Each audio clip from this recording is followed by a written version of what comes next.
Bharatiya Janata party के वरिष्ठ नेता पूर्व सांसद कृष्ण मुरारी मोघे के नेतृत्व में मेरी सुरक्षा मेरा मास्क का अभियान की शुरुआत इंदौर के महालक्ष्मी नगर चौराहे पर की गई, जिसमें भारतीय जनता पार्टी के प्रदेश वार्ताकार जेपी मूलचंदानी, पूर्व पार्षद संजय कटारिया, अमित चावला, राजेंद्र रघुवंशी सहित पदाधिकारी व कार्यकर्ता शामिल हुए। इस दौरान भाजपा पदाधिकारियों ने राह चलते लोगों को मास्क पहनाकर सोशल डिस्टेंसिंग का पालन करने की अपील की। देवास पुलिस अधीक्षक और सोनकच्छ एसडीओपी के निर्देशन में थाना प्रभारी हितेश पाटिल की टीम को अवैध शराब के खिलाफ बड़ी सफलता मिली है। पुलिस ने सोमवार देर रात इंदौर भोपाल हाईवे अगेरा फाटे के आगे मुखबिर की सूचना पर एक सफेद रंग की महिंद्रा बोलेरो वाहन को घेराबंदी कर पकड़ा, लेकिन अंधेरे का फायदा उठाकर ड्राइवर वाहन को रोड किनारे खड़ा कर भाग गया। इस दौरान वाहन की तलाशी लेने पर 98 पेटी अवैध देशी शराब बरामद की। पकड़ी गई शराब की कीमत 3,74,850 रुपए बताई जा रही है। कल रात को मुझे सूचना प्राप्त हुई थी कि एक सफेद रंग की महिंद्रा पिकअप आष्टा तरफ से सोनकच्छ तरफ आ रही है, जिसमें अवैध शराब देशी शराब बनी हुई है। सूचना विश्वसनीय होने से टीम गठित कर मौके पर सब इंस्पेक्टर राजेश बाराला, ASI राजेश नायला, नई टीम बेहोश है, जहां आष्टा तरफ से भोपाल इंदौर रोड पर एक महिंद्रा पिकअप आती दिखी। इसे रोकने का प्रयास किया तो वाहन चालक ने बड़ी तेजी से गाड़ी चलाते हुए गाड़ी को अगेरा फाटे खड़ा करके अंधेरे फायदा उठाकर भाग गया, जिससे काफ़ी तलाश किया गया लेकिन नहीं मिला। मौके पर एक महिंद्रा पिकअप और उसमें भरी अवैध 98 पेटी कीमती करीब 4.25 लाख शराब की कीमत और 5.25 लाख करीब महिंद्रा पिकअप की कीमत है जब्त की गई और वापसी पर अपराध कायम किया। मध्य प्रदेश के मुख्यमंत्री शिवराज सिंह चौहान के आह्वान पर मेरी सुरक्षा मेरा मास्क कार्यक्रम के तहत बांद्री नगर प्रशासन द्वारा रोको टोको अभियान के तहत 11 बजे 2 मिनट का सायरन बजाकर नगरवासियों को जागरूक किया। वही रैली निकाली गई जिसमें नगरवासियों द्वारा मास्क व सोशल डिस्टेंसिंग करने का संकल्प लिया। इसी के साथ ही नगर परिषद CMO ज्योति सिंह ने सभी नगरवासियों से मास्क और सोशल डिस्टेंसिंग का पालन करने की अपील की। इस दौरान नगर परिषद के अधिकारी, कर्मचारी, पुलिस प्रशासन सहित नगरवासी मौजूद रहे।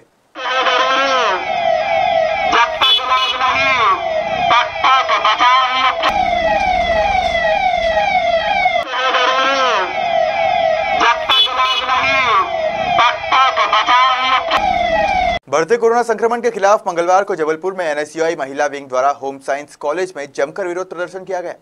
छात्रों की मांग है जिस तरीके से छात्रों को ऑनलाइन के जरिए पढ़ाया गया उसी तरीके से छात्रों का एग्जाम भी हो, परंतु मध्य प्रदेश सरकार छात्रों की सुन नहीं रही है।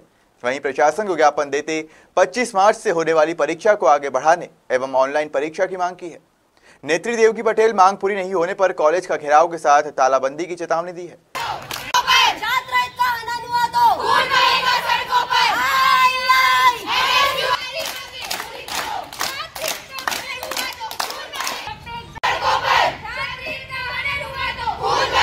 NSUI की जो महिला विंग है, इनमें देवकी पटेल जी आई हुई हैं और इनका आग्रह ये है कि जो क्लासेस ऑनलाइन चली हैं तो एग्ज़ाम्स भी ऑनलाइन हो, क्योंकि कोरोना के केसेस बढ़ रहे हैं। इस बात को लेकर उन्होंने ज्ञापन दिया है। चूँकि ये आज अतिथि हैं, बिना तिथि बताए आ गए हैं ज्ञापन देने, इसलिए कोई प्रशासनिक अधिकारी नहीं आ पाए हैं। तो अभी हमारे SDM साहब से चर्चा हुई है, बोले अगली बार ये नियम और दिनांक और समय तय करके आएंगे तो अगले बार वो भी आएंगे और उन्होंने मुझे ज्ञापन लेने के बोला है। और ये जिसमें जो इनकी मांग है ये एज इट इज़ शासन प्रशासन के स्तर पर पहुंचाई जाएगी। देखिए, मध्य प्रदेश शासन जो निर्देश देगा, हमें ये शासकीय महाविद्यालय है, हमें उसका पालन करना होगा। मध्य प्रदेश शासन यदि कहता है कि ऑनलाइन परीक्षा होगी तो ऑनलाइन होगी, और मध्य प्रदेश शासन ये कहता है कि ऑफलाइन परीक्षा होगी, पेंसिल और आंसर शीट के मोड में होगी, तो उस अनुसार होगी। हम शासन के निर्देशों को पालन करने के लिए बाध्य हैं और जैसे शासन निर्देश देगा उसी प्रकार से पूरे मध्य प्रदेश में परीक्षाएं होंगी। आज हमने मांग रखी है हमारी कि 5-6 लड़कियां, कुछ दिन पूर्व हमने एक प्रदर्शन और किया था जिसमें 5-6 लड़कियां कोरोना पॉजिटिव पाई गई थी। उसके बावजूद कॉलेज में प्रायोगिक परीक्षाएं आयोजित की जा रही है। 25 तारीख से कोरोना पॉजिटिव होने के बावजूद गर्ल्स 25 तारीख से प्रायोगिक परीक्षाओं इन्होंने फिर से रखी है। 25 तारीख से छात्राओं को कॉलेज बुलाया है। कोरोना पॉजिटिव गर्ल्स अगर पाई गई है तो वो कक्षाएं क्यों लगा रहे हैं? और ऑनलाइन पढ़ाई हुई है तो आप ऑनलाइन एग्जाम लीजिए। सिलेबस 50% हुआ है और बच्चों को इतना परेशान कर रहे हैं। ऊपर से कॉलेज प्रिंसिपल, अगर प्रिंसिपल सर के पास कॉलेज की छात्राएं मिलने जा रही है तो प्रिंसिपल सर कह रहे हैं आपने उस दिन स्ट्राइक की थी ना, अब हम और प्रायोगिक परीक्षाएं पोस्टपोन नहीं करेंगे, जिसका हम विरोध करते हैं। और हमारी मांग है कि कैसे भी करके आप ऑनलाइन एग्जाम लीजिए और ऑनलाइन प्रायोगिक परीक्षाएं आयोजित करवाएं। आगामी त्योहारों को लेकर तथा कोरोना को देखते हुए सारंगपुर थाना में शांति समिति की एक बैठक आयोजित की गई, जिसमें एसडीएम ने कोरोना की गाइडलाइन के बारे में बताया। इस दौरान उन्होंने जुलूस व कार्यक्रम पर रोक लगाई है। इस अवसर पर तहसीलदार, एसडीओपी, थाना प्रभारी सहित समाज जन मौजूद थे। अभी परसों क्राइसिस मैनेजमेंट की मीटिंग हुई है जिले में, तो उसमें भी इसी पर निर्णय हुआ है। मेरा परिवार यदि शासन ने यही जिला तय किया है कि हम सभी लोग अपने परिवार के साथ ही होली का उत्सव मनाएं, बजाय सार्वजनिक। अनूपपुर के शासकीय मॉडल उच्चतर माध्यमिक विद्यालय में महिला अंतर्राष्ट्रीय दिवस पर मध्य प्रदेश खेल एवं युवा कल्याण विभाग व महिला एवं बाल विकास विभाग के द्वारा मार्शल आर्ट का 15 दिवसीय प्रशिक्षण कार्यक्रम आयोजित किया गया था। अनूपपुर के शासकीय मॉडल उच्चतर माध्यमिक विद्यालय में महिला अंतर्राष्ट्रीय दिवस पर मध्य प्रदेश खेल एवं युवा कल्याण विभाग व महिला एवं बाल विकास विभाग के द्वारा मार्शल आर्ट का 15 दिवसीय प्रशिक्षण कार्यक्रम आयोजित किया गया था, जिसमें छात्राओं को सशक्त महिला सशक्त रक्षा के तहत करीब 100 छात्रों को प्रशिक्षण दिया गया। शिविर के समापन के अवसर पर विद्यालय प्राचार्य संतोष कुमार परस्थे के नेतृत्व में मुख्य अतिथि महिला एवं बाल विकास अधिकारी मंजूषा शर्मा, ब्लॉक परियोजना अधिकारी निशा किरण सिंह के द्वारा प्रशिक्षणार्थियों को मेडल एवं प्रमाण पत्र भेंट कर सम्मान किया गया।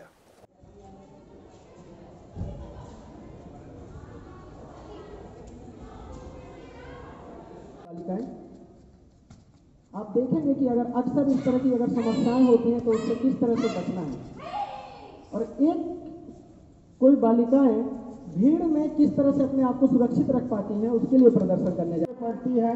तो समस्या का सबसे बड़ा साथी होता है, सबसे पहली बात तो होता है धैर्य। जिसने धैर्य नहीं खोया उसने समस्या से निजात पाया, जिसने धैर्य खो दिया तो आपसे बहुत सारे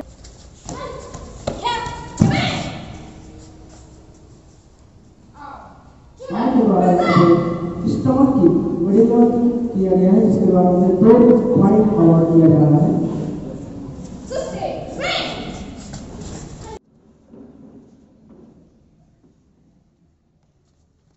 अक्सर ये समस्याएं होती हैं, अगर कोई आपको पकड़ के इस तरह से दबा दे रहा है तो उसको किस तरह से छुड़ाना है और सामने वाले को किस तरह से कमजोर कर देना है हमको और अपनी रक्षा करनी है, उसके लिए सेल्फ डिफेंस है। सभी बिल्कुल ध्यान से देखेंगे, खासकर बालिकाएं।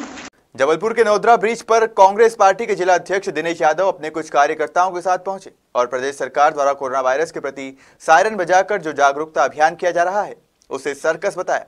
कांग्रेस पार्टी के जिला अध्यक्ष दिनेश यादव ने कहा कि प्रदेश सरकार द्वारा इस प्रकार से सायरन बजाकर लोगों को भ्रमित किया जा रहा है और उनके अंदर डर पैदा किया जा रहा है, जबकि प्रदेश सरकार द्वारा स्वास्थ्य व्यवस्थाओं को दुरुस्त करना चाहिए, उसकी जगह सायरन बजाकर सर्कस किया जा रहा है और जमकर नारेबाजी भी की। जब यहाँ सायरन बजे, चारों तरफ जो आपके कैमरे ने कैद किया, उसमें क्या देखा आपने कि सैकड़ों लोग एक साथ खड़े हो गए। सामाजिक कार्यक्रम अधिकार में हो तो आदमी 50-150 की अनुमति नहीं मिल सकती, और यहाँ पर सोशल डिस्टेंसिंग का खुला उल्लंघन हुआ है। ये इस टाइप से सरकार कब तक लोगों का मन डाइवर्ट करती रहेगी? भारतीय जनता पार्टी के जिस प्रकार के आदेश बेतुके हैं, जनता को चाहिए ऐसे आदेशों को सिरे से नकारना चाहिए। ये भारतीय जनता पार्टी सिर्फ एक प्रकार से सर्कस कर रही है, लोगों को डाइवर्ट कर रही है, जबकि मेन काम है सरकार का कि 1 साल होने को जा रहे हैं, तुम्हारी सरकारी स्वास्थ्य व्यवस्थाएं छिन्न भिन्न है, कोई चुस्त दुरुस्त नहीं हुई, सरकारी अस्पतालें लूट रहे हैं। हमें तो पर्दे के पीछे लगता है कि इस टाइप का माहौल बना के डर पैदा किया जा रहा है और प्राइवेट अस्पतालों से इनका लेन देन है और ये बाद में कमीशन खाएंगे, लोगों को डराने की कोशिश की जा रही है। जबकि साल भर हो गए, सरकार को अब तक सचेत होना चाहिए। कभी ताली, कभी थाली, कभी घंटी, और अब ये हुटरबाजी क्या है ये? मध्य प्रदेश में कोरोना का कहर थमने का नाम नहीं ले रहा है। आए दिन बढ़ते संक्रमित मरीजों ने सरकार को चिंता में डाल दिया है। इसी के तहत राजगढ़ जिले के सरदारपुर में रोको टोको अभियान चलाया गया और बिना मास्क घूमने वालों के खिलाफ चालानी कार्रवाई की गई। इस दौरान अनुविभागीय अधिकारी व पुलिस अनुविभागीय अधिकारी सहित पुलिस बल व नगरीय प्रशासन ने नगर के विभिन्न मार्गों में भ्रमण करते हुए नागरिकों को मास्क लगाने की सलाह दी।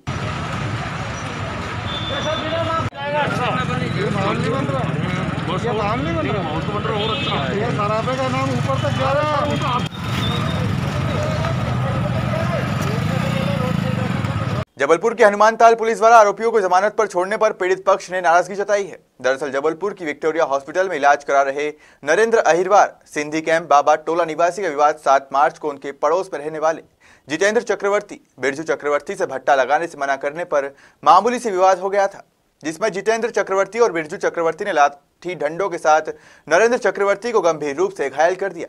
पुलिस ने आरोपियों को गिरफ्तार कर थाने से ही जमानत पर छोड़ दिया। जिस पर पीड़ित पक्ष ने नाराजगी जताई है। घर के बाजू में कुम्हार लोग रहते हैं, तो उनको भट्टा लगाने के लिए सिर्फ मैंने मना किया था। मना करने के बाद वो सवेरे अचानक गाली बकने लगे। मैं ब्रश कर रहा था काम में जाने के लिए, और सवेरे दोनों भाई आए, जितेंद्र चक्रवर्ती और बिरजू चक्रवर्ती, दोनों ने पीछे से मेरे को मारा। तो एक हाथ मेरा फ्रैक्चर, एक उंगली मेरी टूटी, दोनों हाथ की। और उसके बाद फिर आज कितनी तारीख है? 17 तारीख को अभी एक उन्हीं के साथ का एक लड़का यहाँ झड़ती लेके गया, देख के गया कि मैं यहाँ पे भर्ती हूँ कि नहीं हूँ। और 2 बार उन लोगों को थाने गए, थाने से ही दोनों की जमानत दे दी गई है। मैं ये चाहता हूँ कि उनके खिलाफ कठोर कार्रवाई की जाए, क्योंकि मेरे भी 3 बच्चे, मेरे बच्चे मेरे बिना बहुत परेशान हो रहे हैं घर में। खरगोन जिले के सेगांव में आगामी त्योहारों को लेकर मंगलवार को शांति समिति की बैठक आयोजित की गई। इस दौरान आने वाले त्योहारों जैसे भगोरिया व होली एवं रंग पंचमी को लेकर लोगों से शांतिपूर्ण मनाने की अपील की गई। वहीं शांति समिति की बैठक के दौरान प्रभारी तहसीलदार, थाना प्रभारी, बीएमओ सहित शांति समिति के सदस्य मौजूद रहे। गृह विभाग की जो गाइडलाइन थी उसमें भी होली पर्व, भगोरिया जो है, गेर, मिलन समारोह वगैरह सारे इन पे प्रतिबंध है, तो हमको उसका पालन करना है। और जैसे कोई डोल वोल तो यहाँ अपने सेगांव में पिछले तो 5-6 साल से बंद हो गए हैं, कुछ नहीं आते हैं, तो उसका भी इशू था। वो आते थे रैली वेली लेके, उसको प्रतिबंध। जबलपुर में शहीद सम्मान समिति द्वारा देश के अमर शहीद क्रांतिकारी सुखदेव, राजगुरु भगत सिंह को विनम्र श्रद्धांजलि दी गई। साथ ही शहीद सम्मान समिति द्वारा देश के इन अमर शहीदों को भारत रत्न देने की मांग भी एक बार फिर की गई। शहीद सम्मान समिति के अध्यक्ष पंडित अमित खंपरिया कहना है कि अगर जल्द ही क्रांतिकारी अमर शहीदों को भारत रत्न नहीं दिया जाता तो शहीद सम्मान समिति द्वारा उग्र आंदोलन किया जाएगा। भारत माता की शहीद अमर रहे, सुखदेव अमर रहे, भगत सिंह अमर रहे, राजगुरु अमर रहे। कोई भी आपदा या दुख राष्ट्र और शहीदों से बढ़ के नहीं है। विगत वर्षों की भांति इस वर्ष भी हम लोग ने आंशिक रूप से कोरोना का पालन करते हुए आंशिक रूप से हमने अमर शहीद भगत सिंह, राजगुरु और सुखदेव के शहादत दिवस पर उनको श्रद्धांजलि दी, पुष्प अर्पित किए। और जो हमारी मुख्य मांग है 2011 से शहीद सम्मान समिति के बैनर के तले हम लोग लगातार प्रधानमंत्री, राष्ट्रपति को ज्ञापन देके, आवेदन देके अमर शहीदों को हम लोग भारत रत्न देने की मांग कर रहे हैं। आपदा खत्म होते ही हम लोग एक भीषण आंदोलन करेंगे, एक बड़ा आंदोलन करेंगे, एक बृहद आंदोलन करेंगे, ताकि हमारे देश के अमर शहीदों को भारत रत्न मिले।